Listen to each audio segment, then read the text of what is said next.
मैं स्वागत करना चाहता हूं आज एक खास मेहमान का जो हमारे साथ यहां पर जुड़ गए हैं।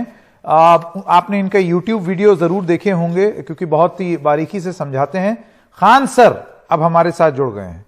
आपका बहुत बहुत स्वागत एनडीटीवी इंडिया में।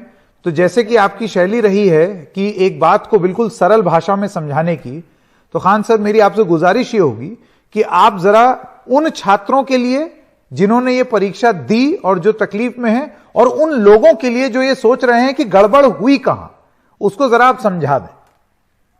देखिए, इसके गड़बड़ का सिलसिला ये है कि आरआरबी किसी भी चीज को 4-5 लोग मिलकर डिसाइड कर लेते हैं और अचानक वो लड़कों के सामने रख देते हैं। सबसे बड़ा ये समस्या है। आरआरबी जमीनी लेवल पर नहीं सोच पाती, ये समस्या है। देखिए, ग्रेजुएशन के लड़कों का एग्जाम जो ऑलरेडी जो ग्रेजुएशन कर इसको फुल फ्रेम जाते हैं, खान सर कुछ समझा रहे हैं। हाँ, तो ग्रेजुएशन के लड़कों का एग्जाम और जो इंटरमीडिएट के लड़कों का एग्जाम एक साथ करा दिया गया और इन दोनों को एक ही पेपर दिया गया सॉल्व करने के लिए। आपको पता है कि यहाँ प्रॉफिट हो जाएगा ग्रेजुएशन वालों को, यहाँ लॉस हो गया इंटर वाले को, इंटर वाले ये लॉस को सह गए। ग्रेजुएशन वालों का कट ऑफ गया था 80-82, ये सब राउंड द फिगर इतना गया था, और इंटरमीडिएट वालों का 96 नंबर कट ऑफ गया था। अब ये बताइए 100 में 96 नंबर कहीं कट ऑफ जाता, 100 में 100 कर देता, डबल लॉस हो रहा है इंटर वालों को। उसके बाद भी ये हुआ कि रेलवे का कहना था कि हम 20 गुना रिजल्ट देंगे, लेकिन चूंकि उन्होंने ग्रेजुएशन वालों को वो सीट तो दिया ही जिसके लिए वो एलिजिबल थे, साथ में रेलवे का कहना है कि ये चूंकि ग्रेजुएशन है इसलिए ये इंटर वालों के लिए सीट के लिए भी अवेलेबल है, एलिजिबल है। तो ग्रेजुएशन के लड़कों को 4-4 बार काउंट किया गया, एक वो उनके पोस्ट के लिए, साथ में इंटर वालों के लिए। तो हर हाल में इंटर वाला ही परेशान था। तो लड़कों का कहना है कि जो शुरुआत में कहा गया था कि 20 गुना रिजल्ट देंगे, तो ये 20 गुना नहीं दिया गया है, और हकीकत में वो 20 गुना रिजल्ट नहीं है, बल्कि एक लड़कों को 4 बार 5 बार काउंट किया गया, जिस वजह से एक ही लड़का 4 बार 5 बार गिना रहा है, जिस तौर पर वो 20 गुना हो रहा है। हालांकि बहुत बहुत हम धन्यवाद कहेंगे रेल मंत्री साहब अश्विनी वैष्णव जी का, और प्रधानमंत्री ने भी इसमें इंटरफेयर किया और मंत्री जी एकदम अच्छे से समझाए चीजों को, और आई होप कि अब जो कमेटी बैठी है वो इस चीजों को अच्छे से समझेगी और जो 20 गुना की बात चल रही है लड़कों को, उसको वो अमल में लाएगी। खान सर आप ये बताएं कि ये किस तरीके से सुधारा जा सकता था। अब जाहिर सी बात है ये कोई प्रक्रिया बदली है, पहले इस तरीके से भर्ती नहीं होती होगी, तो ये क्या प्रक्रिया बदली वो तो आपने समझा दी, लेकिन क्या पुरानी प्रक्रिया में ये दिक्कत नहीं होती? नहीं, पहले होता क्या था कि जो जो नौकरियां ग्रेजुएशन लेवल पर हैं उन सब का एक अलग एग्जाम होता था और इंटर वालों का अलग होता था। तो किसी को कोई समस्या नहीं थी। ग्रेजुएशन वाला कहता था कि हम ग्रेजुएशन के लड़कों से फाइट कर रहे हैं, इंटर वाला कहता था कि हम इंटर के फाइट कर रहे हैं। वो अलग बात है कि ग्रेजुएशन वाला भी इसमें बैठता था, तो इनका संतुष्टि था कि भैया जो क्वेश्चन मेरे लिए वही क्वेश्चन उसके लिए भी था। यहाँ पे इस बार क्या हुआ कि एक अपर ग्रेड को लोअर ग्रेड से मिलाकर अलग अलग एग्जाम ले लेता तो कोई दिक्कत नहीं है। यही रेलवे अपने सेकेंड फेज के एग्जाम में यानी CBT 2 के एग्जाम में अलग अलग एग्जाम ले रहा है, लेकिन वही प्री एग्जाम में ग्रेजुएशन को वही क्वेश्चन दिया, इंटर को वही क्वेश्चन किया, जिस वजह से ग्रेजुएशन वालों को थोड़ा बेनिफिट मिला। अभी क्या है कि बोर्ड की मीटिंग मतलब उन लोग से रिपोर्ट मांगा गया है, लड़कों से भी सुझाव मांगा गया है, और उनका यही कहना है लड़कों की 20 गुना रिजल्ट जो पहले बोला गया था अब वो उसको रिवाइज करके बोर्ड की जो कमेटी है उसकी रिपोर्ट के बाद वो लोग देंगे। मैं आपसे ये जानना चाहता हूं खान सर कि अभी जो नतीजा अनाउंस कर दिया है, अब ये बोला गया है कि भाई इस पर फिलहाल रोक लगा दी है, अब लोगों से छात्रों से सुझाव मांगा जाएगा। ऐसे में क्या ये पूरी प्रक्रिया दोबारा से हो, क्योंकि अब एक बार छात्रों के मन में डाउट हुआ है, फिर किसी और तरीके से अगर नतीजा निकाला जाएगा फिर तब भी डाउट आएगा।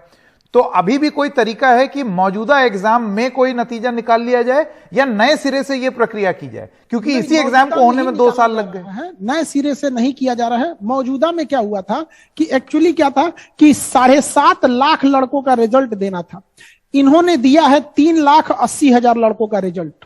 और चूंकि कई लड़कों जो लड़के पास हुए हैं उन जो ग्रेजुएशन वाले हैं उनको ग्रेजुएशन में भी काउंट किया गया है और इंटर में भी काउंट किया गया है, तो इन्हीं लड़कों को 2-2 बार काउंट कर लिया गया है। तो आरआरबी का मतलब मंत्री जी का भी कहना था और लड़कों का भी यही डिमांड है कि जो लड़के एक बार हैं उन्हें एक बार ही काउंट कीजिए, आप उनको एलिजिबल मानिए कि आप ग्रेजुएट के लिए भी एलिजिबल है, इंटर के लिए भी एलिजिबल है, लेकिन नंबर ऑफ कैंडिडेट एक रहना चाहिए। जो ट्विटर पे कैंपेन भी हुआ था उसमें भी यही था, 1 स्टूडेंट 1 रिजल्ट, कैंडिडेट एक होना चाहिए स्टूडेंट का यहाँ पे, तो उसी को सुधारा जा रहा है। एक्चुअली लड़के वेट कर रहे थे 7.5 लाख रिजल्ट का।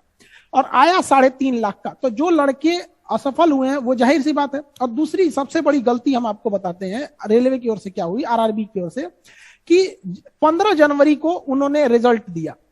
तो 3 साल से 2019 का ये एग्जाम का रिजल्ट 2022 को दे रहे हैं, और कितने जनवरी को, 15 जनवरी को। हाँ। और ठीक उसके मतलब 25 दिन बाद 14 फरवरी से कह दिए कि हम जो पास हुआ है उसका हम एग्जाम ले लेंगे। तो हुआ क्या कि जो लड़के मतलब दुविधा में थे वहां पे कि हाँ हमारा मतलब हो जाएगा, वो लड़के इस फुल टू तैयारी में थे इसके एग्जाम देने के लिए। लेकिन जैसे रिजल्ट आया तो उनको लगा कि अगर मेरा 7.5 लाख रिजल्ट आया होता तो मेरा नाम हो जाता उसमें, और 3.5 लाख का ही 3,80,000 का ही दिया गया। ये तो जेन्युइन दिख रहा है कि आपने 3,80,000 का दिया, जबकि बोले थे 20 गुना यानी 7.5 लाख का।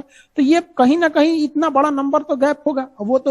वो लड़का तो मतलब आज से सवाल पूछेगा ही। लेकिन इससे आंदोलन जो लड़कों का उग्र हो गया, ये इसका पीछे ये कारण नहीं है। एक्चुअली मीडिया भी नहीं समझ पा रही है कि अचानक आंदोलन इतना उग्र क्यों हो गया। हम आपको बताना चाहेंगे कि ये सारी बातें हो रही थी एनटीपीसी के लिए, NTPC non technical popular categories के लिए। इसमें 1.5 करोड़ लड़के ग्रुप डी के थे। ग्रुप डी के लगभग 1.5 करोड़ लड़के थे, इतने लड़के थे। इनको इससे कोई मतलब ही नहीं था। इन्हें कोई मतलब नहीं था कि लड़का क्या मांग रहा है क्या नहीं मांग रहा है। लेकिन अचानक रेलवे आरआरबी ने आंदोलन के दौरान ही, जो 24 तारीख को आंदोलन था, छोटे लड़के का, बहुत कम लड़के थे, उसमें अचानक रेलवे ने क्या कहा कि तुम लोग एनटीपीसी वालों से कोई मतलब नहीं है। उन्होंने एनटीपीसी को ध्यान ही नहीं दिया जो आंदोलन कर रहे थे। उल्टा इन 1.5 करोड़ लड़कों को, जो पिछले मतलब 50 सालों से सिंगल एग्जाम हो रहा था, उसको अचानक कहती है कि तुम्हारा हम डबल एग्जाम लेंगे, सीबीटी 1 भी लेंगे, 2 भी लेंगे। तो ये 1.5 करोड़ लड़के अचानक सड़क पे आ गए हैं। तो इसके पीछे कहीं ना कहीं आरआरबी के नोटिफिकेशन की टाइमिंग प्रॉब्लम है। उसको उस टाइमिंग पे इस तरह का बेतुका नोटिफिकेशन नहीं देना चाहिए, जिस वजह से ये 1.5 करोड़ लड़के निकल गए। बहुत पटना में थे, उन्हें तो हम लोग कंट्रोल कर दिए कि उन लोग को कंट्रोल में रखा गया। लेकिन जो गांव के लड़के हैं, अगल बगल लोकल लड़के हैं, उन लोग को, वो तो अपने गांव के हैं। हालांकि 2 जगहों की स्थिति बहुत खराब हुई। लड़कों ने एकदम गलत काम किया। इस पे कोई भी टीचर उन लड़कों को भी कहते हैं कि अगर इस तरह के उडंडई करेंगे तो कोई भी टीचर आप लोग की बात को नहीं सुनेगा। आरा में और गया में इस तरह से जो घटनाएं हुई, ये काफी गलत बात है। लड़कों को ऐसा नहीं करना चाहिए। बिल्कुल खान सर, बहुत विस्तार से समझाने के लिए बहुत बहुत धन्यवाद आपका। अब उम्मीद ये करेंगे कि ये मामला यहीं थम जाएगा और आगे नहीं बढ़ेगा। खान सर, आपका बहुत बहुत धन्यवाद।